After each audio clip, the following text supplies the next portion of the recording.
శ్రీ విష్ణు రూపాయ నమశివాయ. పూర్వం 2 పక్షులుండేవి. కొండంత ఆకారము, గొప్ప బలము.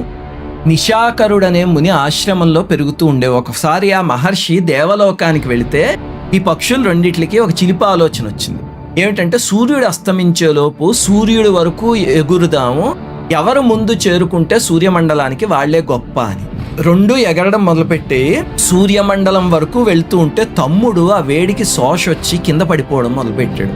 దాంతో అన్నగారైన పక్షి, అయ్యో పాపం నా తమ్ముడు పడిపోతున్నాడే అని ఆ తమ్ముడు పైన వాలి రెక్కలు 2 కప్పి తమ్ముడిని కాపాడేసరికి సూర్యుడి వేడికి అన్నగారి రెక్కలు 2 కాలిపోయి తమ్ముడు రక్షింపబడి ఒక అడవిలో పడిపోయాడు. అన్నగారు వెళ్ళి నిశాకరుడు ఆశ్రమంలో పడ్డాడు. ఆ పక్షులే జటాయువు, సంపాతి.